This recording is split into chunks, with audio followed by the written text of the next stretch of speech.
Resiko gagal bayar di aplikasi HCI Home Credit Indonesia itu bagaimana? Apakah makin berat nih Bang? Konon katanya nih HCI adalah aplikasi yang punya DC lapangannya merata, tersebar di pelosok-pelosok daerah. Apakah itu benar?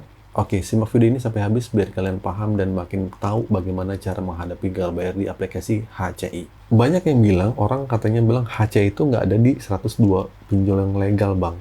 Itu nggak ada Home Credit Indonesia. Ya emang nggak ada. HCI itu adalah kredit multi finance, pembiayaan multiguna, ya seperti dari Kredivo, seperti juga Aku Laku.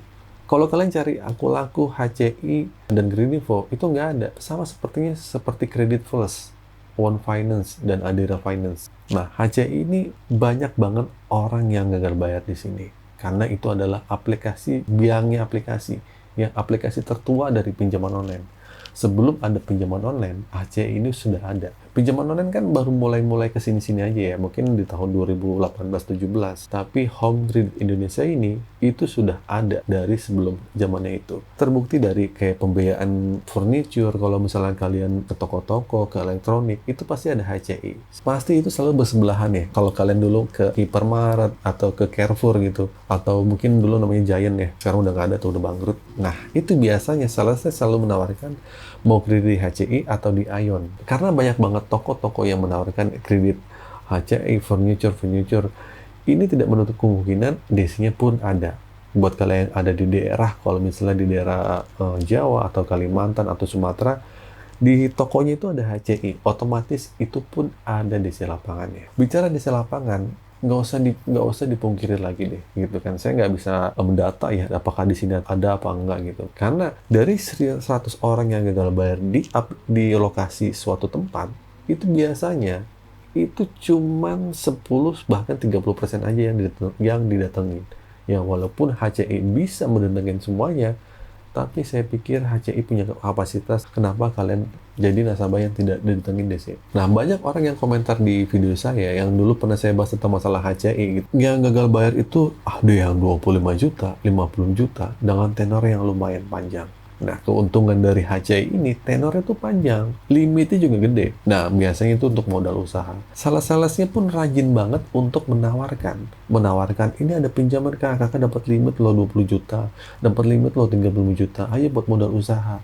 Ini jebakan, men. Kalian sudah disodorin uang, tapi ingat, bunganya tuh parah. Bunganya tinggi banget. Melebihi dari ketetapan OJK. Nggak tahu deh, karena dia pinjaman online yang nggak masuk 102 pinjol fintech itu, dia tidak mengikuti AFPI-nya, atau dia punya asosiasi lain gitu, ya nggak paham. Karena bunganya itu parah banget. Ya, kalau kalian gagal bayar di situ, ya parah banget gitu kan. Menurut dari pengalaman teman-teman yang pernah datengin HCI, itu beragam. Ada yang ditangin secara baik-baik, ada yang ditangin secara koar-koar, ada yang ditangin secara ngeselin banget gitu.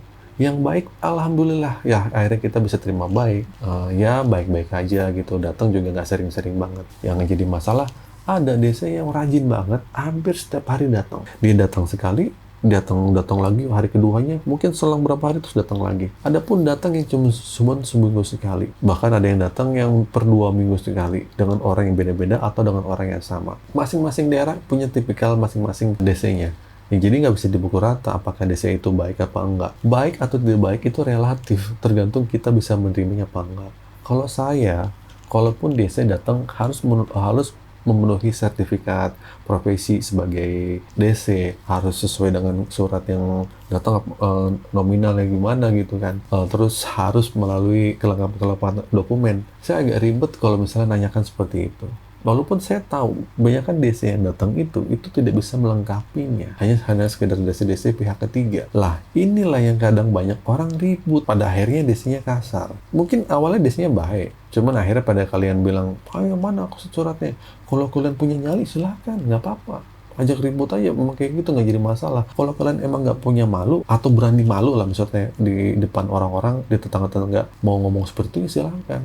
Itu bikin kapok DC-nya. Nah, DC-nya mau balik lagi males. Temennya mau datang pun males gitu kan. Karena orang ini udah ngeselin nih, udah datang dia begini-begini gitu. Malah gue udah bikin malu. Lah, yang ditagih juga tipikalnya beda-beda. Yang menagih juga tipikalnya beda-beda. Stereotip DCHCI yang katanya galak atau gimana gitu, ya itu hanya dibuat di YouTube aja. Kalau menurut saya sih, ya untung-untungan aja kalau kalian emang dari rekening DC. Ada pun ada orang yang 1 tahun itu tidak rekening DC ada. Nah, jadi gimana? Kalian itu selalu takut dan fokus sama DC. Selalu takut dan malu ada DC lapangan. Tapi kalian kadang cuek sama Slik OJK. Padahal Slik OJK itu penting nggak penting ya. Kalau kalian pengen kredit di KPR, itu susah. Mau ngambil motor atau mobil leasing itu agak susah. Ya walaupun ada solusi-solusi lain ya. Cuman kan emang nanti kita nggak bakal bisa ada pembiayaan lain, itu akan ribet. Kalian yang sudah cuek sama masalah Slik OJK, masalah cuek tentang masalah desa lapangan, itu kalian bagus. Ya, inilah yang kalian perluin. Saat kalian sedang gagal bayar di HCI, HAM Kredit Indonesia, itu yang kalian perluin. Cuek. Ya, jadi, solusi untuk menghadapi resiko terberat gagal bayar di HCI itu dengan cuek. Cuek aja bodo amat. Desanya bolak-balik datang, biarin aja. Nanti juga lama-lama capek. Ingat nih, suatu masalah itu ada masanya. Kalau kalian berani untuk menghadapi ini, setiap hari desanya bolak-balik datang, nggak apa-apa. Kalian itu bagus menghadapinya. Kuatin mental ini penting. Desa datang, biarin, itu juga lama-lama dia pusing. Ya, karena dia punya target. Yang datang itu manusia. Yang datang itu bukan setan. Yang datang juga bukan malaikat penjemput nyawa. Sama-sama manusia makan nasi. Garis bawah, tanda kutip saya tahu ya, kalian malu. Nah, sebelum kalian malu, mendingan kalian jujur sama tetangga. Ya nggak usah jujur-jujur banget, tapi minimal tanemin rasa mental kalian, mental dan otak kalian ya, gitu kan. Karena rasa aman, rasa tidak nyaman, itu datang di diri kita sendiri. Banyak orang yang berani keluar dari pinjaman online karena dia cuek. Solusi untuk menghadapi risiko terburuk yang menghadapi HCI, DC HCI, itu dengan cara cuek. DC emang parah ya, membuat kita malu, kadang keluar kontak darurat. Nih saya kasih tahu aja, HCI itu sangat spam banget. Sehari itu bisa bertubi-tubi itu lebih dari ratusan WA atau telepon yang nggak kita. Bahkan kontak darurat pun dibikin resah. Kontak darurat itu bisa bertubi-tubi, bisa berkali-kali kontak darurat itu ditelepon. Nah, ini sangat terkenal banget. Karena kenapa? DC Desk-call-nya sama DC itu juga sama-sama banyaknya sama field collection sama orang DC lapangan. Desk-call-nya itu lebih banyak. Dia megang ribuan data per hari. Siapa yang merespon, kalian itu akan jadi cicaran DC. Makanya saat kalian gagal bayar, mendingan gak usah respon.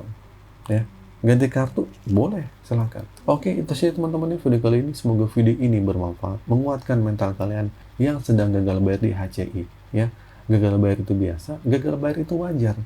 Jadi nggak perlu kalian takutin lagi. Kalian perlu mempersiapkan hal ini matang-matang, bagaimana kalian sedang menghadapi resiko gagal bayar tanpa rasa takut. Ya, tanpa rasa panik. Tolong komentar kalau kalian ada pertanyaan, sebisa mungkin saya jawab. Jangan lupa like, comment, dan subscribe. Terima kasih sudah menonton. Assalamualaikum warahmatullahi wabarakatuh.